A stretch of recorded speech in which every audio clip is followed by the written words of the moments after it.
គឹមជឿថាបងប្អូនទាំងអស់គ្នាប្រហែលជាចង់ដឹងថាតើវាមានន័យថាម៉េចនៅពេលដែលមនុស្សដែលយើងស្រឡាញ់គាត់ផិតក្បត់យើងរួចយើងនេះបែរជានៅតែចង់ស្រឡាញ់គាត់ដូចដើមនេះគឺជាសាច់រឿងរបស់ក្មេងប្រុសម្នាក់ដែលគាត់បានប្រាប់ខ្ញុំថាគាត់ស្រឡាញ់សង្សារគាត់ខ្លាំងមែនទែន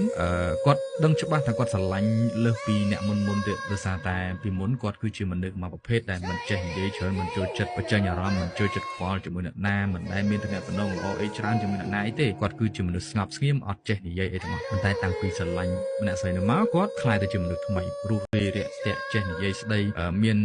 សាច់ញាតិអីគាត់មើលឃើញការប្រែប្រួលថាជាមនុស្សចាប់ដើមល្អជាងមុនចេះខ្វល់ចេះយកចិត្តទុកដាក់ជាមួយនឹងផ្ទៃហើយអ្វីដែលអាចរាប់ថាជាគុណសម្បត្តិហ្នឹងគឺពីដើមមកគាត់ដែលហ៊ានធ្វើអាសកម្មភាពថាយកទៅណែនាំឲ្យគ្រួសារទេនៅពេលដែលគាត់ចាប់ដើមស្រឡាញ់ខ្លាំងគាត់ខ្វល់ខ្លាំងគាត់ចង់បង្ហាញប្រាប់អ្នកជុំវិញខ្លួនគាត់យកទៅណែនាំឲ្យឪពុកម្ដាយគ្រួសាររបស់គាត់សាច់ញាតិរបស់គាត់ឲ្យបានស្គាល់ថានេះគឺជាមនុស្សដែលគាត់ស្រឡាញ់អញ្ចឹងសម្រាប់គាត់វាមានន័យធំធេងមែនទែនថាគាត់ស្រឡាញ់ម្នាក់ស្រីមួយហ្នឹងហើយម៉ែឪគាត់ទៀតសោតក៏សប្បាយចិត្តនៅពេលដែលឃើញកូនប្រុសរបស់ខ្លួនធ្លាប់តែជាមនុស្សមិនចេះស្ដី